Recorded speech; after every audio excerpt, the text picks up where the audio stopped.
Welcome back, ladies and gentlemen, boys and girls. You are now tuned in to episode 6, Children of the Trenches podcast, starring your host, Javion Cardinal, the fresh cut sensation. You know what I'm saying? We got Anthony Finesse Hess. and a special guest. Damn it. Bro, I was gonna compliment you. I was about to be like, bro, you really mastering. Like, you mastered the fucking intro. Like, you mastered the intro.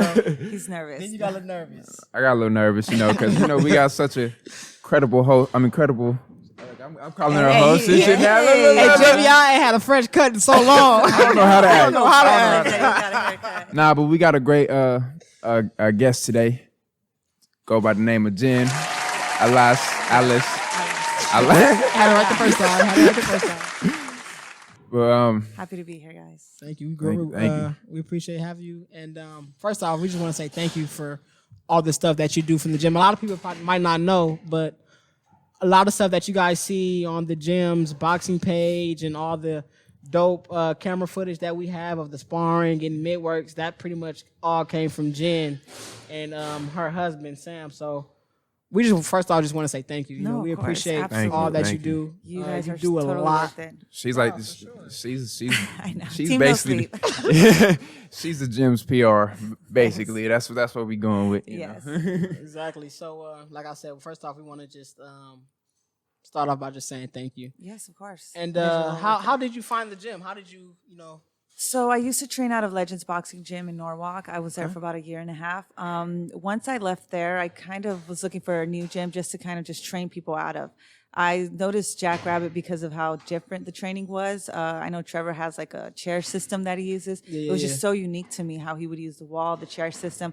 So it was something I personally always wanted because I wanted like an academy. I wanted to be like very like strict how you teach people boxing. So I felt like this was the correct place to do it. It's very intimidating too to see. I mean, to walk in here for the first time was intimidating, but Ivan has been great. All of you guys have been great, which we've just been growing since then. And I've been here, I think now a year and a half now at this gym. Yeah. Damn, it's a long time. Yeah, it went flying. It went flying. It flew by though, for sure. and for sure. So you came here originally just wanting to train people. Some people were hitting me up, like if I was still doing training, because at the time I was training pro boxer strength and conditioning. So we had like full camps. We were going to swimming pools. We were going to just doing the full camp. But people were like, hey, I want to do one-on-one training, but I didn't have a home gym to train out of. So I saw that they posted that they had an opening here for trainers. So that was my biggest goal, to come in here and do that. And my other biggest goal was to do the kids class, because I love that he was having a program where you basically can just take the kids off the streets, train here. And that has been my biggest goal in boxing, to be able to, try to do whatever I can to get the kids off the street. No, for sure. And I mean, us, the Children of the Trenches, that's pretty much what we did. We came into the boxing gym so we wouldn't be out in the streets. A lot of people don't know this, but Javion was a gangbanger. Javion used to gangbang. He was, what was your gang name? Tiny Infant Lope?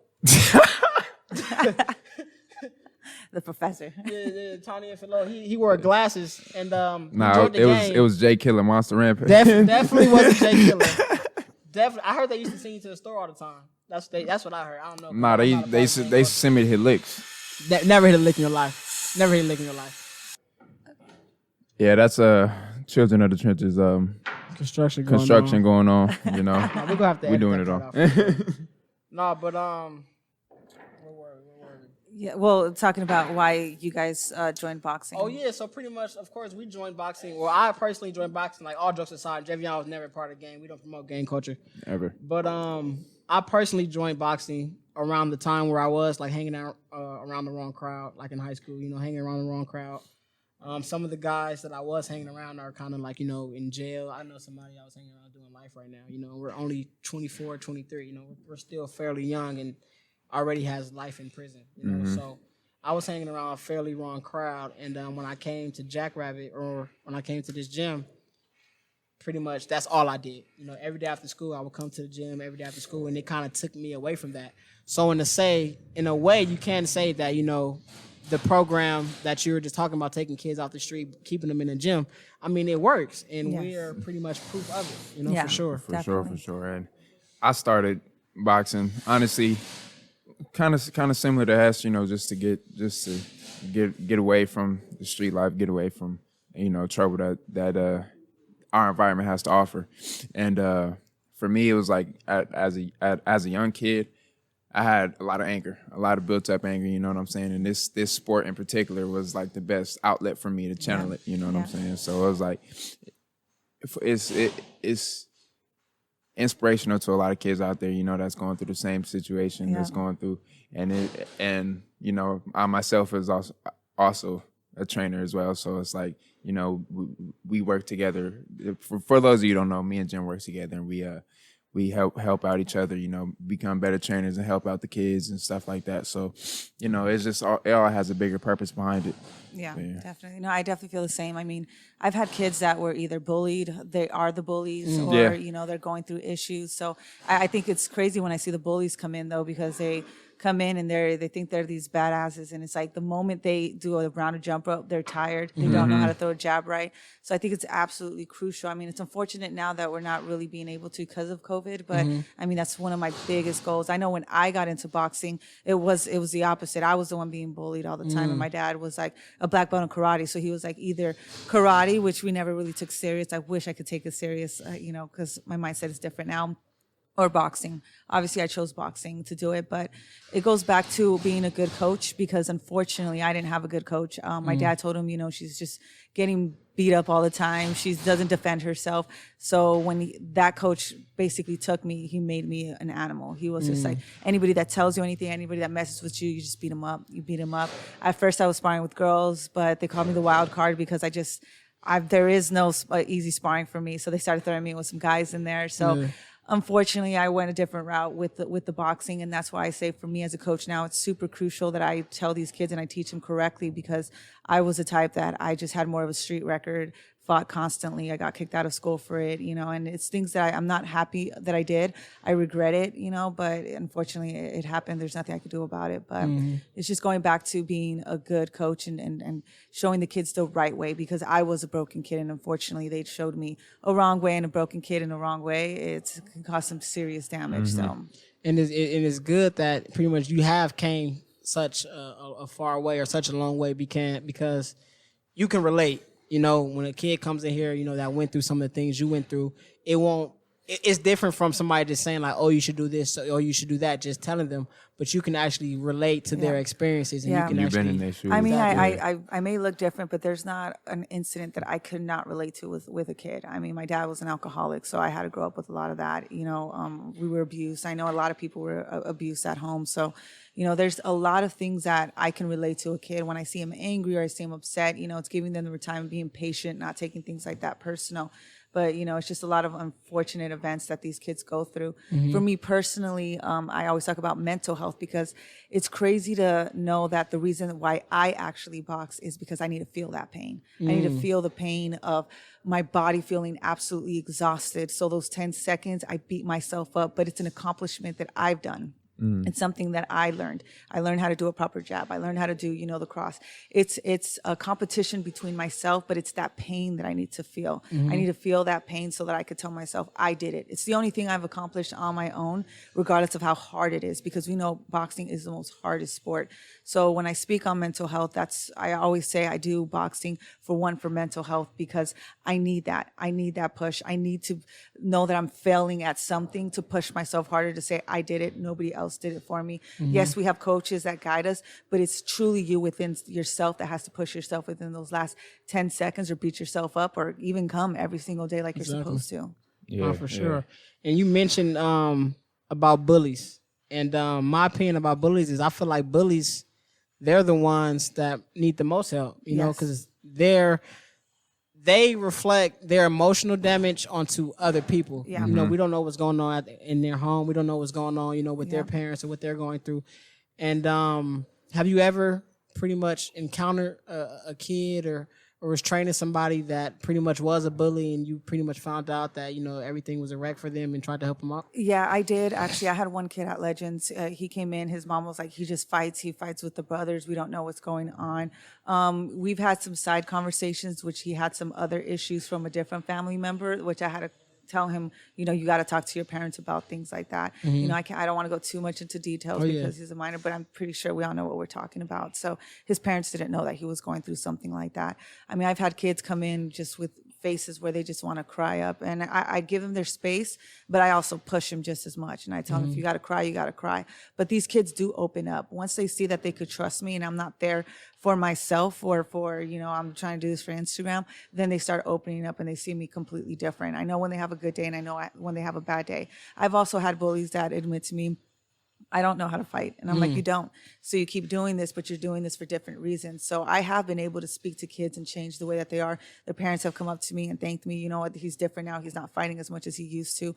I think that those things are absolutely crucial to have these conversations with kids. Most people just look at them and just want to just ignore them, or you're in and out, like I have a good relationship with the kids that we're training here. They tell me a lot of things too, so it's with these bullies, it's so crucial for them to understand you won't last more than a minute inside the ring with somebody that knows how to fight. And two, don't judge a book by its cover. Because I've also had kids that look very nerdy and then they come in and you would never guess that they'd be able to fight. And, and I've seen them come in with their head down. They don't want to talk to anybody. But the moment that they learn boxing, their confidence is up. They come with their head held up high, like 2-3 months later, it's a lot of good benefits for sure. Yeah, for sure. I can kind of relate to that too. About being nerdy? Yeah, a little bit. I'm happy you said something because I most definitely was. I'm happy you brought it up because I would have gassed it. Anyways, growing up, well, I still wear glasses, but, me being light skinned, skinny, glasses. People gonna look at me. People off bat looked at me and was like, he ain't nothing. He wouldn't hurt a fly. He's soft. I'm telling you, he's soft. Anyways, exact thoughts. But they'll think I'm soft. They think shit's sweet, And I've had a few guys come and test me a few times, and they ran into a brick wall. They didn't understand. They didn't know what they really had coming to them, And I was always a quiet guy, kept to myself. I was reserved, and I knew what I had. I knew what I knew because I've been boxing since I was like 13, and people would come up to me to like try to pick a fight.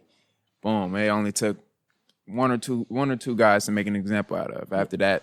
Hey, so you got in the fight at high school and shit? Oh, for sure. Are you serious? For sure. Yeah. For sure. And most of the fights I got into was because of my niece, Ivan's daughter. Oh. Yeah, because they thought shit was crazy. Yeah. She had a mouth on her. Oh, she was talking shit. She was talking shit.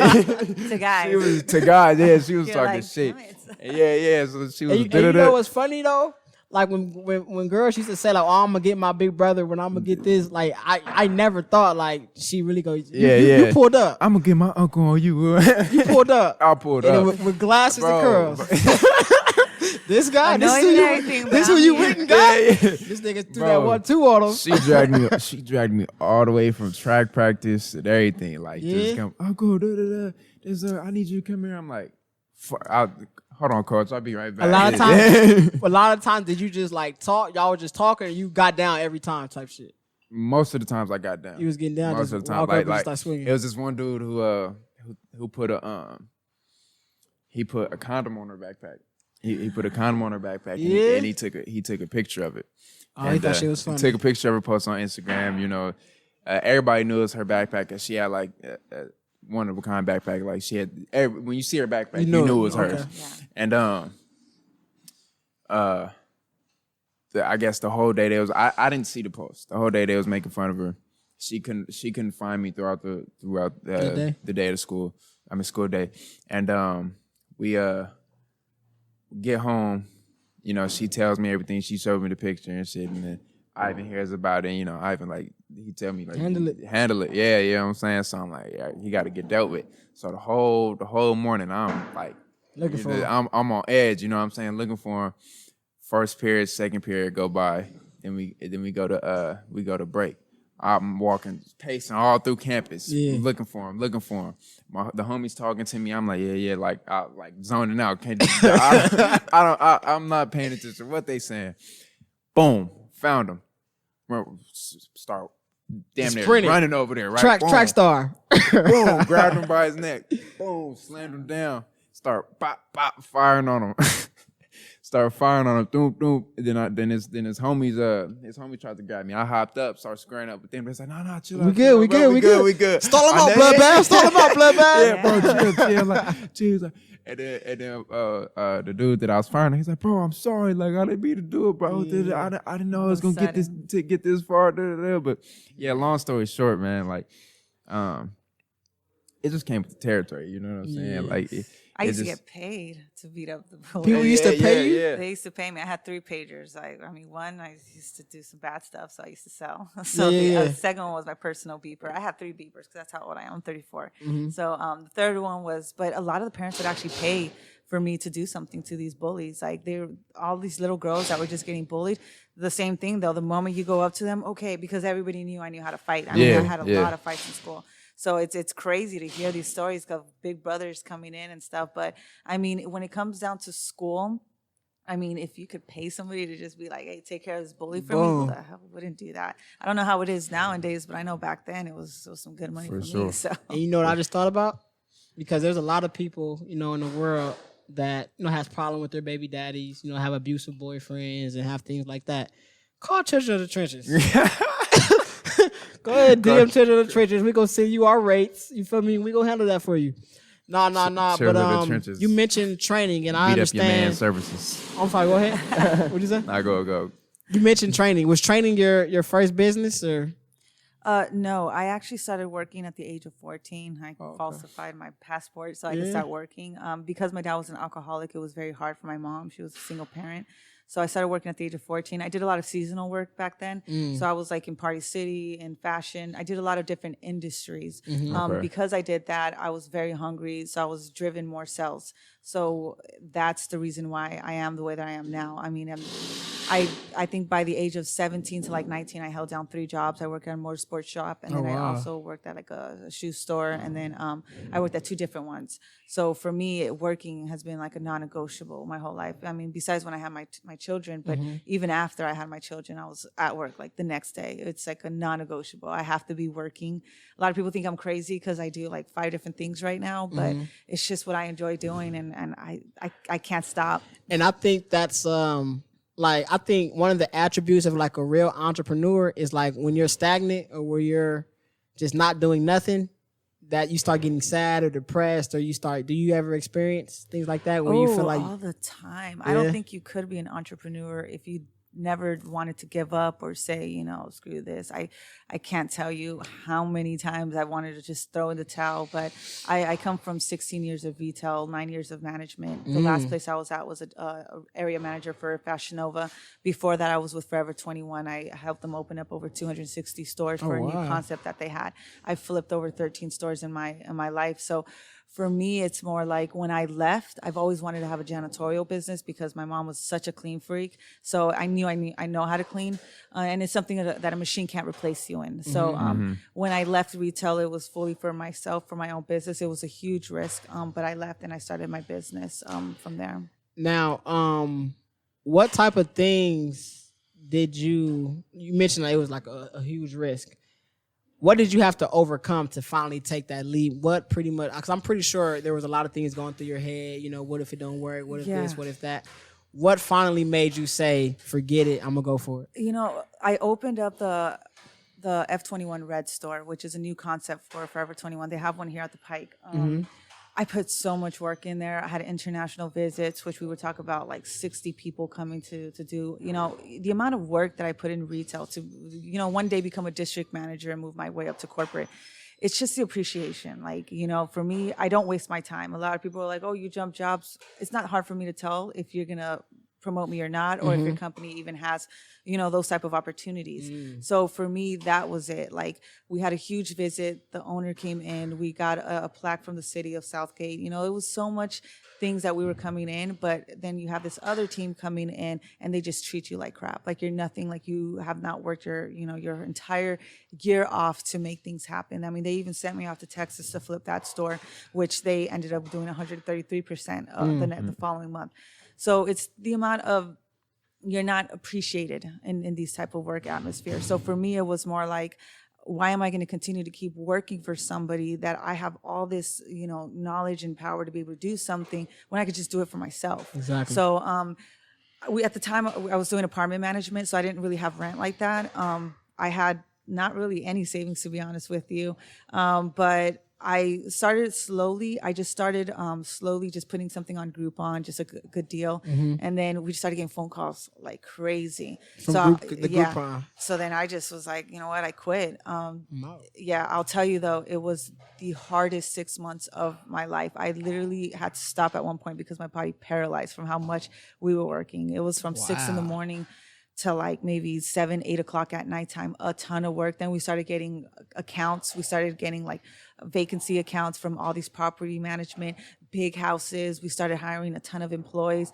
It was hell. I got to say, I paid my dues when it came down to this janitorial business. And it was ultimately just me and Sam at the beginning. And then from there, we transitioned to different things. And I want to talk about Sam. A lot of people say you shouldn't start a business with your partner. Yeah. How did that work out for you? Would you recommend it? What do you think? It's something that I tell people off the bat. Me and Sam are not anything like that when we're working. But, nothing ever goes according to plan. Like everybody else, we've had our ups and downs. And because of this business, sometimes we've had, some downs where we've decided we've needed to separate. But at points, we've always came back together because we find that the amount of work that we've done together, I couldn't do it with anyone else. Even now, the support that I need, nobody's going to put up with it. Like there's a saying that, if you, as an entrepreneur, if you get a boyfriend or a girlfriend, they're basically your assistant. It's unfortunate to say it, but that's exactly what it is because my mindset cannot stop like that. So I have somebody that's very supportive that helps me out, that whatever I need, he's there, wakes up, even if it's a cup of coffee or, driving me because I'm always on my phone. It's just so crucial. But we've been able to grow and do now Showtech Media is our second thing. And now we're a show promotion. So, we're venturing off to a lot of different things. He's very strong opinion. Like his opinions are very strong. Mine are the same, but ultimately, that's what I say. So. And you guys are killing it. Everything you guys go into, you guys are killing it. Thank you. And go ahead, bro. I was just saying you could see the chemistry that you guys have built up. Like, when I first met you guys, I didn't expect that you guys were together does. at all. Yeah. You know what I'm saying? Like, you guys are the first ones putting it out there. Yeah, like Nobody knows. Children of the Trenches exclusive. Seriously. No, but yeah, you guys kept it at a professional level. We did that because, for one, we thought it was crucial as a female of the boxing. I respect boxing that it's a men's sport. I respect the men. I won't ever pass anything like that because it's a men's sport. I'm even grateful that people are considering even talking to me. So we knew that if I came in and I'm like, oh, he's my husband, or whatever the case is, people are going to just automatically put a boundary. Like, oh, can I tell her this? Can I talk to her? So we didn't want that. We wanted people to see us for who we were. So, but because we're so cool, he's my best friend. People did not ever think that we were actually together. Just recently, they're like, you guys are? Like, I would have never guessed that you guys are together. But that's just how we have to keep it. So we just try to be very professional when we go out to these shoots and just try to keep it like, professionalism at its finest. Yeah. Yes. And you mentioned, going back just towards your past, you mentioned all the jobs you worked. Would you recommend somebody, let's say somebody wants to be an entrepreneur, would you recommend them working first, getting that time in, and then going into your own thing, or just going head first into entrepreneurship? Look, I'll tell you the biggest thing to succeed in anything or entrepreneurship or whatever you want to do, you got to know people. I don't care how much work experience you have. I don't care what your school degree. If you don't know people, you're not making it. That's just what it is. Marketing is knowing people, what they like. A lot of people, when we talk about the Me Too generation, that means that if I'm a Gothic, for example, my fashion 24/7, 365 days out of the year, I'm wearing nothing but black. So I don't care if I walk into Fashion Nova or wherever I'm walking to, they have all these summers and these collections. I'm going for the black. because that's what I want to wear. So it's a lot of the Me Too generation. If you cannot understand that and you're still putting your personal opinions, your personal stuff in it, it's never going to work. So that's where I say it does not matter where you come from. You got to get to know people. I minored in sociology and psychology. I thought that was something so crucial for me to do, to be able to understand people better and to be able to sell better, to be able to brand better as well too. So. Oh, so you went to college? I was going to be a police officer. I wanted to so bad. I did criminal justice, and one of it is you have to minor in sociology and psychology. Oh, okay. Yeah. Javion had a college question. Basically, I was just gonna ask, what is your opinion on, getting your degree in business, or just going to school for business in particular? I can't tell you how many people I've interviewed that have a business degree and all that, but have never worked a day in their life. Like they're just like, oh, I went to school.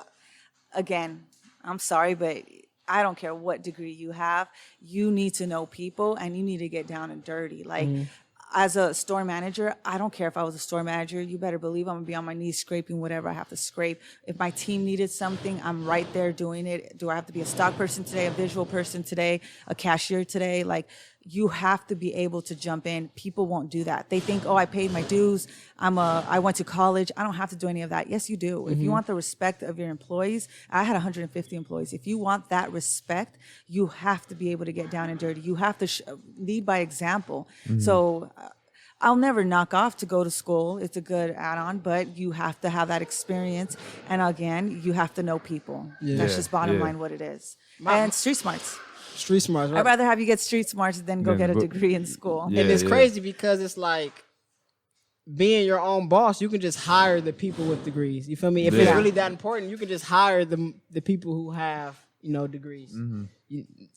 Majority of the billionaires in the world don't have degrees, but I guarantee you probably their CEO does, or I'm pretty sure the president of their company does. You feel me? But the actual billionaire, the actual owner of whatever said company, they're pretty sure they don't have a degree. I mean, street smarts, and these guys got street smarts, and that's the thing. Like, that's why when you see all these con people that come out, they can't get a job because they're so street smart. These guys know how to get into a corporation, flip it around, and steal thousands of dollars from you. That's why they don't let them get jobs, because they're smart. Let's just be honest. They're very smart. I'm not going to say all of them are, but some of them are very good con artists. Some of them can really come in. I mean, you guys have seen the movie. I forgot what it's called, but the guy went and behind the cell, he was able to blow up things, do all this stuff. Like, it doesn't matter. Are you talking about with Jamie Foxx? Yeah. You know it. It started with an I. Get it, JVI.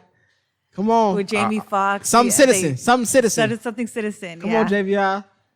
Hey, I was going a completely different direction. I had so much hope in you. Hey, if y'all know the name of that podcast, the name of that movie, leave it in the comments. Let us know. Yeah, but law-abiding citizen. Law-abiding citizens. Yes, I got 10 exactly. points. I mean, but it's street smart. This guy knows everything. Movie. It just goes back to people doing the same repetitive things every single day. Like, it's so predictable. They're going to come at this time. They like to do this. They like to do that. I mean, people are just predictable. When you're in the system, you get to know what people's moves are, what they do, how they lie. I mean, you learn a lot of things in that. So I think street smarts is just the biggest thing you should have. Now, when did you know that you wanted to be an entrepreneur? As a kid, did you think like, oh, eventually I want my own company? While you were working for the other companies, when they sent you out to Texas and did that ordeal, is that when you decided, or did you always kind of have a feeling? At the age of like 21, I always told myself I'm going to have a janitorial business, but I never did it because I enjoyed retail. I always wanted to work for Forever 21. The only thing I ever remember that I wanted was the first time I looked over a counter and I saw how much my boss was making. It was like a 2-week paycheck for like $17.54, and at that time, it was a lot of money. Yeah. And I remember I was like, whoa, like you could get that. So at the age of 15, hands down, I needed to be a manager. So I became a key holder at the age of 16. They let me do all this stuff. Like, they were like, oh, take care of the visuals, take care of the returns, because they were lazy like that. And I'm like, okay, I'm going to do all of that. So I learned at a very young age how to do that. When it came down to wanting to do the actual janitorial, it was more out of, I was just tired of not going where I was going in retail. So that's why I decided to just move to that direction and just start my own business. But it was always implanted in my mind, for sure. It was always implanted. I was going to ask, what do you think sets yourself apart? You know, just being so young. You know what I'm saying? What do you think? Was it your work ethic, or was it just you having the knowledge and you understanding it at a very young age? You know what I'm saying? I think it's I'm black and white. Like to me, it's for one, treat me how you want to be treated. I think that's where I gain most people's respect. The second thing is I'm black and white. So in the sense of what's right is right and what's wrong is wrong. There's no in between, there's no color. And I think a lot of people can't do that or can't voice that. So I'm the person to do that. And a lot of people can't find people that can find the medium or, oh, okay, you could do some of these things. No, I'm not that type of person. We've got to do it right. And that's just what it is. Like, there's no in between. If you want to do it, I've done the homework, I've done the research, we got to do it this way. And I think that that's why a lot of people gravitate to me, because they can't find that. They can't find that with other people. There's things that they want to say, but then they can't say. So, and then there's also other things like a second pair of eyes, like when they do things that you're just like calling out, or you're saying like, hey, you didn't think of this aspect, you didn't think of this area. Because in retail, you get everything, loss prevention, you know, when people are stealing, you know, reports, you know, a lot of different aspects that just people gravitate off of that because of the amount of knowledge that you might have that they didn't have or that they lack. Okay. I'm still shocked that you said you were black and white. I thought you were Hispanic this whole time. Oh no, I meant black and white. Nah, Like, it's a term. It's a term. Oh, you guys want to know something funny? Oh no, I'm gonna really, because I was stupid when I was younger. I legit the first time, I'm not gonna lie. I'm gonna pull up some pictures of me because I was born and raised in Compton. When my birthday parties, all of my friends were black. Like they all come over. It was, I think, in 5th grade when my stepbrother and my brother were having a conversation, and they were like, "Yeah, and it has Hispanics," and I was like, "Hispanics." I thought I was black the whole time. Yeah. I'm not even joking. Yes, it's so stupid, but that's how much I did not see Couldn't color. be as stupid as that, but I didn't see No, color. dead ass. Hey, I'm looking. When she said she's black and white, I'm looking at her like, I think I see it. I think I see it now. It's a Right term. up, right up in the nose. I Yeah, think I like see it something the in nose. there. I think it's the hair. No. Yeah. So, but yeah, it's a stupid. I literally hit me because I thought I was black. I never saw color because that's what would come in. My mom would tell me, just people are, some people are lighter, some people are darker. And, explaining that to me, I was just like, okay, but, in Compton, there was just a lot of African Americans. Yeah. So I would hear the term black a lot. So I just figured I was black. It's ignorant on my part. It hurt me to not know that I was Hispanic. But I mean, I'm Hispanic. I take that with pride too, But I mean, I just don't see color when it comes down to that. So now, you mentioned, like you said, you don't see color, right? Yeah. Now, in this business, the boxing world, you mentioned how one, you're Hispanic, you are a woman. Have you ever faced any adversity because of those two things? No. And I'm so happy I haven't. I haven't because, for one, I think it's so crucial for women to understand this is a man's sport. I don't care what anybody says. Women empowerment, all that stuff. Don't come at me with that. Respect the man for what it is. So I think because I've done that and I give them their place, I learn. I'm here to learn. I'm consistently learning. I'm constantly going to be learning. That's just what it's going to be. I will never sit here and play the woman card or me as a woman. Like, no, I am absolutely grateful to even be here. When they give me feedback, I take it in. Whether I like it or not, I filter and I meditate on it a lot. Like, okay, is it going to be something beneficial for me? But ultimately, if females can understand this is a man's sport and respect them for that, they will open their doors more for you. They get to know you. Men aren't stupid. They can understand what kind of female you are. So they slowly start opening up a little bit more, teaching you things, also showing that you're hardworking and you're studying. That's crucial. Like a lot of these people come in and, these females tend to dress different or they're not as interested. A lot of them are, posting up all these IG stories with them only, but it's like, no, prove your hard work. Like show that you're in there, show that you yourself are trying to build.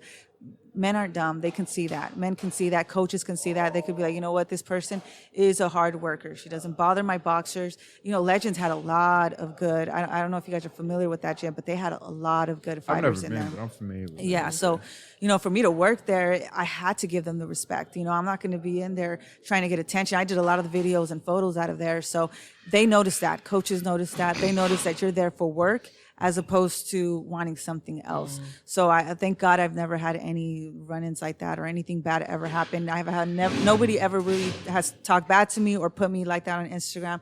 I hope to keep it that way, and if it does happen, I just got to keep moving forward and just prove that I'm not that type of woman in this boxing sport. So you feel like a lot of the times where people do say like, oh, this happened because I'm a woman or this happened because of race, do you think that they just felt entitled? They came in there trying to feel entitled. They didn't take the time to learn. They didn't take the time to, put the hard work in. They thought things were going to be handed to them. And then when it didn't get handed into them, it's like, oh, I'm going to play the race card or I'm going to play this card. Oh, yeah. It's pure ignorance and pride at the end of the day. Like you cannot learn boxing within a year. I'm sorry. But like as a coach, like when you got these Hall of Famers that took years and years of experience and know what works, you can't just come in and be like, oh, I'm cool because I can do this and I don't look at the mitts when they're working. You can't do none of that stuff. Like, for one, respect those legends, respect those people, like those old school Hall of Famers, like even the Hall of Famers now, like. You got to respect that. And that's what you got to strive for. You cannot just come in and say, oh, I got it like that, or crown yourself a king and a queen. Like, there's always someone better than you, too. There's always somebody better. So, again, it just goes back to ignorance and educating yourself the way that you need to educate yourself before you go off and speak or your pride gets big like that. No, for real. Let's switch topics a little bit. I want to talk about Showtech Media. Yes. And all the things you guys are doing over there. So one, what is Showtech Media? So Showtech Media is a marketing company. We started off just doing videos for myself and my fitness journey. And then people started asking us for videos. So we started just doing videos here and there. We started working with amateurs and pros first. Like I said, I would shoot a lot out of Legends. And then from there, we started transitioning. We started doing, I was like, well, I have a lot of marketing experience. Why don't we just start helping out other gyms and helping out restaurants? Mm-hmm. So we started getting accounts from them. We started getting accounts from gyms, restaurants. We do flyers, we do websites, we do the videos for them. We do weekly visits. So we give them basically all the tools that they'll need to sustain their Instagram pages or their Facebook, just their social media pages in general. Because that's pretty much the future of marketing, social media for sure. It is, and I stress it. I mean, there's so many businesses out there that don't have websites. I do not even charge a lot. I like to do it for, I like to do it. I get them done within like a day or two. But there's still so many businesses with the COVID that are not getting websites. And I'm just sitting there like, you guys are just letting money just fly away. Like a lot of these people are home delivery services. So they'll deliver food to you or things, but they don't have a website. Like, so they're sitting there getting text messages, phone calls, all this stuff. And it's just like, why are you not like having a website? Backwards. Yeah, it just makes, maybe it's for tax reasons. I say maybe they're just getting paid. They don't want to do tax. Like it becomes obvious why they're doing it, But in the sense, it's so crucial to have a website. So that's basically what Showtech Media is, a marketing agency. So you went from a retail to a janitorial business to a marketing agency. So I still have the janitorial business. Oh yeah, you still have it. Yeah. But pretty much, I wanted to ask you all the skills that you developed for like the videography skills, the website. Are all those things that you just said, forget, I'm gonna just learn how to do it because it needs to get done? It's just creative directing. It's just something that's built in my head. I see a vision. Since I've been a kid, I always did a bunch of talent shows. I would choreograph Aaliyah. I was obsessed with Aaliyah back then. I would choreograph her whole dances. I would perform those in a white school on top of that. So they were just like, what the hell is she doing? But I had my Tongan friends. I was like, let's get it. Black, she thought she was black. Okay, I know. And then after that, they put me in the whitest schools ever. I was just like, okay. So I always had a vision to want to do something. I always wanted to direct music videos. I love music. R&B is my thing. So it's always been in my head. I would see music videos. I would have done this. I would have done that. So doing it, to be honest with you, is just, it's second nature to me. I can pick up a scene and fix it up really quick. Or if somebody throws a project at me, I can just visualize it in my head. And I'm already editing in my head when I'm going. So I'm really excited you said that because I never told nobody this. But I'm looking to start my R&B career. I want to, you see how she got shot? You see it? You saw the gasp? Well, y'all heard the gasp. R&B. Yeah, I'm looking to start my R&B career. I've been going to the studio a little bit. I might play something at the end of the podcast. I don't know. I might not. But after I'll the join show, you. we're gonna talk. We're gonna talk, and then we're gonna get that ball rolling. Yeah, for Yeah, sure. we'll talk. You're not including this. I'm not even backing you on that one, bro. I can't. negative. You could just I be the just heard Hummer. you, Negative- bro. I just negativity. heard you sing. Go sing something. See, you gotta pay me. You gotta, Sing something, please. you gotta, Please, because what I you heard, got to pay me. I'm not impressed. I'm not impressed. All right. I'm not convinced. We go figure something. I might sing after the podcast. We go do this. Nah. If he said rapper, I'll I just got stood bars? more behind it. You got I got bars. quick I give him little credit 16. from the last episode. He got bars. You know what I'm saying? Okay. Thank you. I appreciate it. Singing though, nah. But nah. Okay, for those of you who aren't familiar with H2O Promotions, you know, we starting. You know, it's something Jenn is behind the scenes on. You know, we've been manifesting for a minute. Kind of explain that a little bit. Like, how did you kind of Get into H2O promotions. get into H2O Promotions? That boy Like, Jay, how y'all did you- got a stuttering problem. That boy be stuttering like a motherfucker. Nah, bro. Well, How'd you get to H2O promotions? Yo, I be trying to work with him, man. yo, man. Hey, this show Your press conference is gonna be all he funny do as is try hell. to break me down. That's all he try to do. All right, so not for bad. That's all he try to do is break me down. You know, I be trying Just to I build be you, thinking we break do you down to partners build and you shit. up. No, gonna no, build he you built me up, up. He built me up to make me fall. To Bro, you 6'5", you're not falling. How He's did you trying get, to make how me did you get fall, involved you in see. H2O promotions? So you guys know I was helping Andres out. Andres Mendoza, he's another boxer that's on the card. So I've worked with boxers before. So I've managed boxers before. I know what these matchmakers are looking for from a business perspective. I thought it was just so crucial to make it look good because these are you guys' resume, and I say that all the time. So I didn't know Ashton was going to go pro. So when I found out, I was just like, okay. So I just showed up that day, but I wanted it to look good enough so that if we talk to any matchmakers in the future.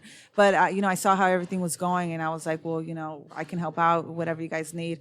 But I'm the type of person when I say help, I'm a help. doing it. I'm hands-on. Yeah. So I basically just took everything over, and yeah, that's how I got into H2O promotion. But I mean, me and Ivan have had a good relationship. I know it took time for them to get to know me and trust me. But I think we got to that extent already.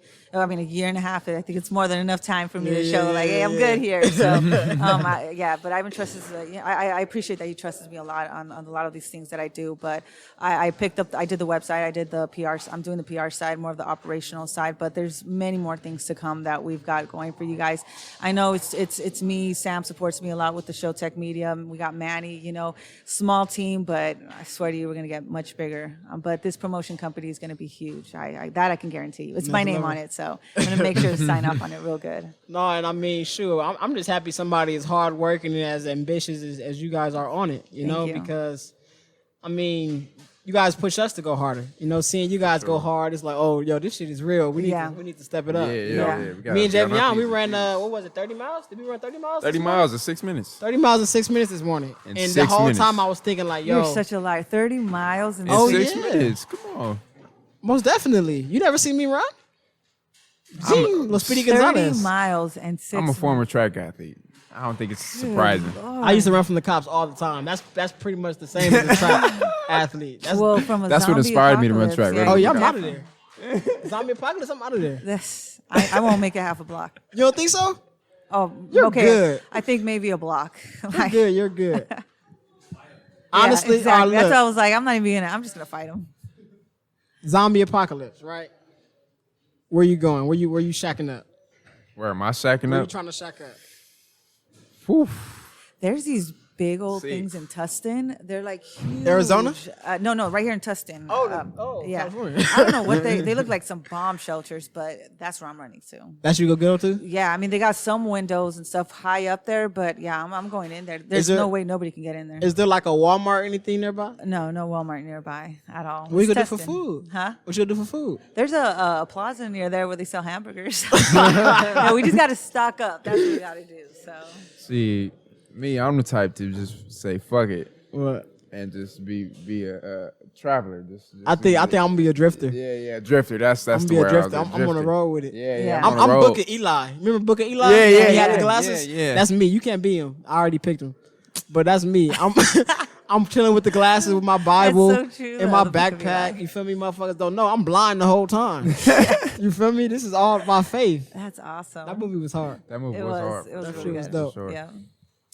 Nah, in your life personally, what challenges do you think you came across that pretty much led you up to this point that that you had to just hurl over? I think it was when I went to jail. Again, I got paid to beat up people. Nothing that I'm proud of, but because I needed to uphold, so I thought I needed to uphold in school this persona. Unfortunately, this kid had told me something, so I beat him up and I got kicked out for that. So that led me to a continuation school. Okay. But then that following week, this girl, I was the type of person you couldn't tell me anything. You bumped me, like I didn't even care. I love the quote, the same reasons to live are the same reasons to die. So, but when you deal with somebody that doesn't care about their life themselves, you got issues, because I don't care to die. I really don't, to be honest. But that I will die with pride, I'll do it. So this girl told me something that day at work. So I got pissed off. So I waited for her after school, after work. shift. She didn't show up. She heard that I was waiting for her, so she went. I got her address to the house. She pulling up. That's where I messed up. And that's a fact. When you pull up to somebody's house, you gotta win. I won, but I gotta messed put up. him. I mean, she lived in Redondo Beach. Oh, which- yeah, yeah. That chilling already out right there. there. I was dumb. I was like what 17 and a half. So I went to her house. So she was washing her car. So the moment I saw her, I didn't say anything. I just welled on on her. sight. Yeah. So her then she screams for her brother. Then he comes out, but he came out with a smirk, like she was gonna hook him up or something. Yeah. And then she was like, she hit me. She's like, you did what? So he starts swinging on me. But I got defense, so I'm going at him. Yeah, exactly. Next thing you know, the mom comes out. She's like in Spanish, no, my kids, no. Yeah. So she tries to grab me, and The whole family getting their ass yes, We need a reenactment. All I right. put my hands on her too, but then I look up and I just see the little girl, 11 the years daughter. old, crying, calling the cops and saying like, "There's this girl, she's beating up my family. Yeah. Like, can you please come?" I bailed out. I had imports at that time, so I had a race car. Bailed out and didn't hear Out of there. anything. 6 months later, here I am in school. I see two detectives walk in, and I'm just like, okay, I don't think they're for me. They stand me up, they read me my rights, and they arrest me right then and there. 6 months later. 6 months Six later. And that's what- months that's- later. All right. This is kind of, it might That's be crazy. a weird opinion, but I feel like let's say if I do a crime, I would rather just get arrested right the then spot. and there. Yeah, Don't wait for 6 months. Yeah, I'm 'cause thinking I'm good. After I the thought I was first month, good, I'm but I ran. Yeah. I didn't think they had my address or anything, but I mean, they found out about my school apparently. So then that's where they picked me up. Because I had boxing, they tried me as an adult, so I did time for time. So I started at the Twins, but I was on good behavior, so I only did 3 months instead of my full year that I was supposed to do. I was on probation for a year, but that's what changed my life. Yeah, for the sure. moment that happened, my mom lost a ton of weight. Like, all that changed. I did not want to see the sport anymore. I didn't even want to see MMA, and I was a huge MMA fan. I completely shied away from it up until recently when I came back, which was at the age of 31. And that's why I came back, because I was like, I'm such a different person. My mindset's completely different. And this proves it. Now that I'm in here, I'm doing what I'm doing. It proves, I mean, it was a horrible experience to go through, but I would not be the person I am today if I didn't go through any of that stuff. So, and then I have my 2 children that obviously change anybody's lives when you have them. For sure. And I would just appreciate you telling us that story. First off, because anybody listening out there who might have gotten in trouble with the law, might have, felt back on some adversity in their lives, you can always bounce back. Oh, You yeah, can always, definitely. just overcome. You can Yeah. always do good. And it's hard. It's very hard to do that, because it's like you're sitting there and the amount of damage you cause people and to your own family. And to sit in the jail system is not something easy. Nor was I scared in there or like, I'm not naive to what it is to be in there. But to a lot of people it is. But to your point, it is very crucial to grab those experiences, flip them, and help out as many people as you can, and not to dwell on them and sit on them your whole life, because there's absolutely nothing you can do about it, and it does not define you as a person at all. So I mean, I wish I had my old picture of how I looked. I mean, I had chola eyebrows, blonde hair. not the person that you see standing before you guys today. Could I get to that point? Of course I can. Anybody can. There's that trigger, but it takes a lot more to meditate yourself to be calm and respectful and patient, but unfortunately people will abuse that later on, but that's fine too because it just shows your growth. Now, in your opinion, the fact that you've been in jail, if you can go back, would you change that, or do you feel like that's the role you needed to travel to get to where you are to right now? It's crazy. My daughter asked me that question. If there was anything I regretted in my life, I told her the only thing I regret, to be honest with you, and it was going to hit that too. I just wish I would have paid attention in school. I wish I would have. I'm not stupid. I know that because when the times that I joined ROTC and I had a good person on top of me, I'd had straight A's. So I know I could have been an honor student. Tony Stark is somebody I look up to for Iron Man. I know it sounds so weird, but I could have been a Tony Stark. You get me? I could have really studied. I could have went to school. And I say school in the sense of doing what I want to do, which is, directing. If I would have went to school at the age of 20, whether that was film school and got my degrees in what I needed to, the education that I needed to, where would I be right now? But I also cannot say that because then I wouldn't have my kids and I wouldn't have Sam. So I can't regret those things ever. Yeah, those things that we went through kind of made us, who we are. Yeah. When you were sitting in the cell, when you were in jail, were you thinking like, yo, never again, this is not me, this is not where my life is headed, I'm done with this? At first I was kind of like, I thought it was cool.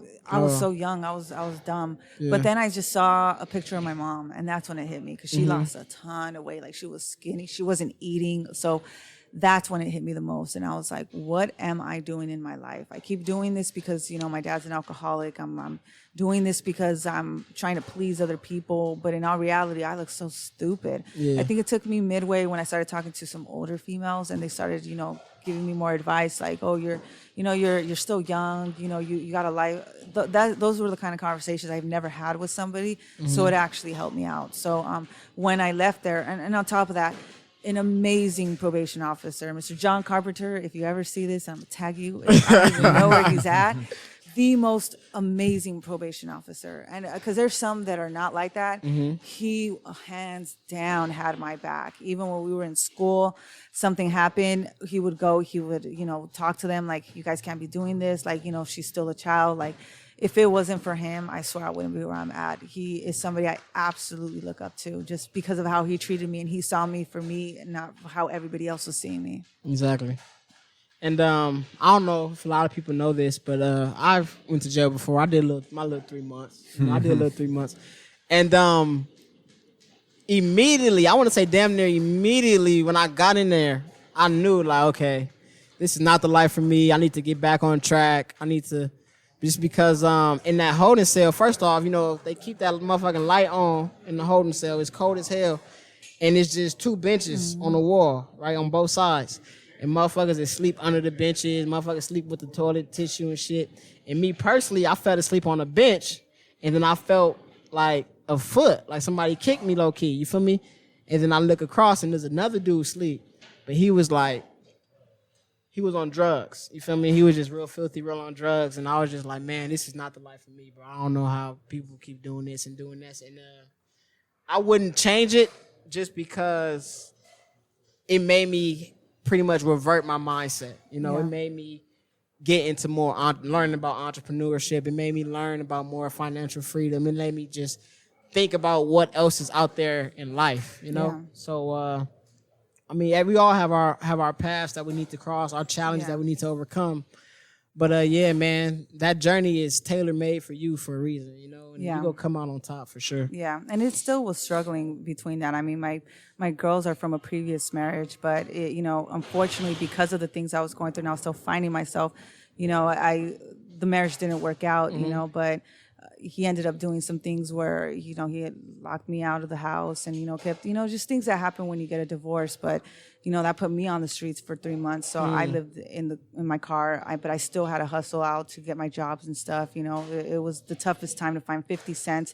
Thank God Jack in the Box had tacos 2 for $1 because that's what I was surviving off of. But there was times where I wouldn't eat, had to brush my teeth out of the car.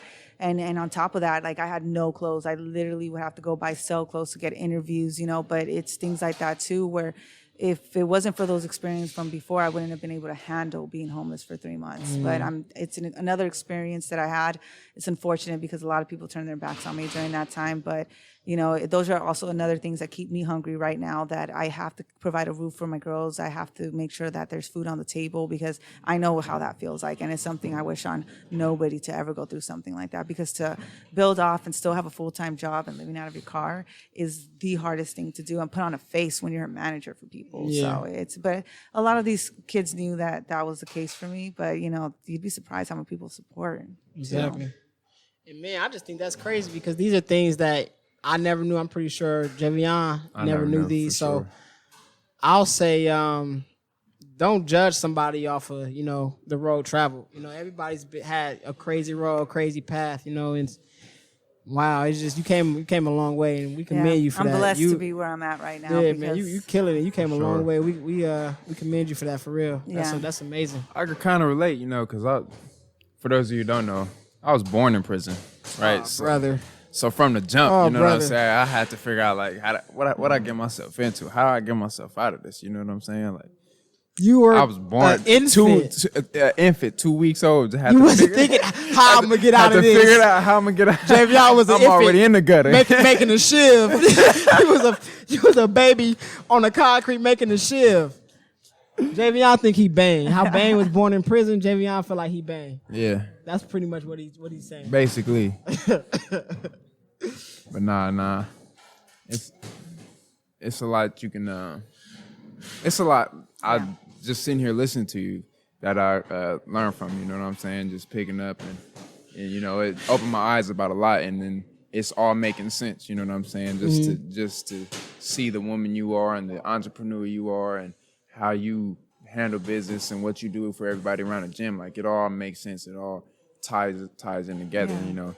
And I know we said this before, but I'm saying again, thank you. No, Thank you of for everything, course, for of sure. course. Yeah, there's some people that, I mean, I hear some of these boxer stories and they tell me these things like that they've gone through things, some of the same experience that I have, and I try so hard to help them, but sometimes it comes off a little too pushy. Some people are like, oh, she, you know, can't tell me what to do and all that, but I know what it is at the other end if you don't push it. So I may sound like that, but I'm only doing what you told me from the very beginning you wanted. And if I don't put you on that track or on that same line, nobody else will. Nobody else gives a damn. They only care when you make it on top of there. I don't. It's not even about the money for me. None of that stuff. It's just seeing people succeed and proving that another soul made it with in this system that we live in, because that's just what it is.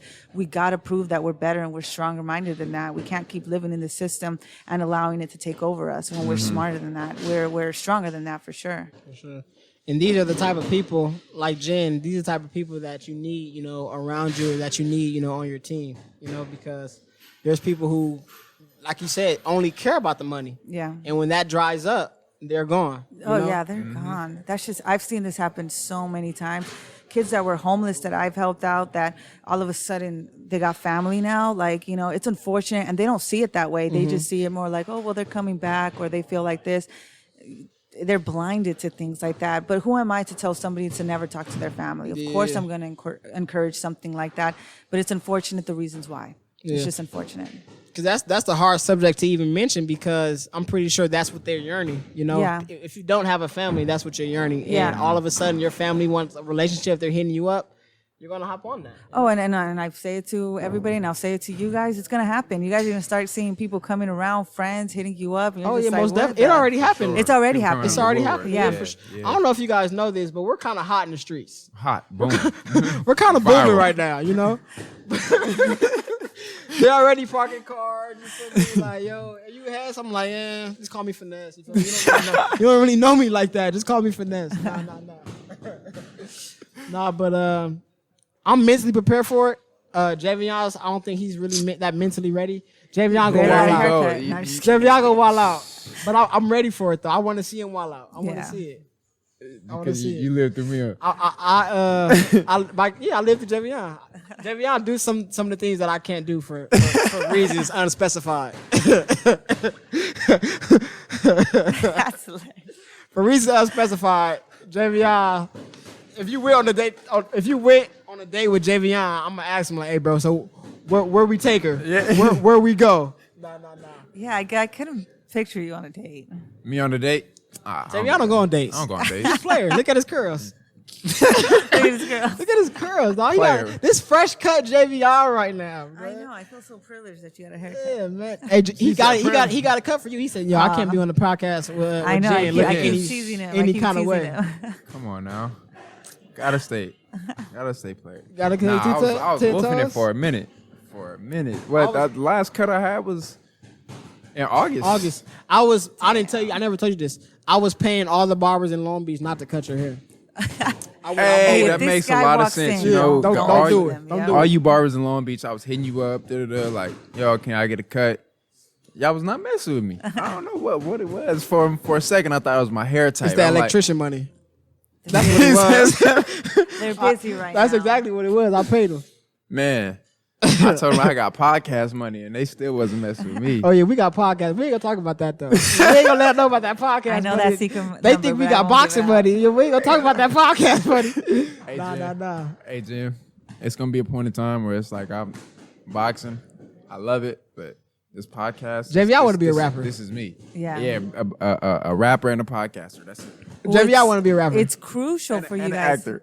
It's crucial for you guys as boxers to have like I'll never say a second game plan, but to have something else because you guys this is your business. Yeah. right? Yeah, for sure. The bottom line, boxing is your business, your brand, everything.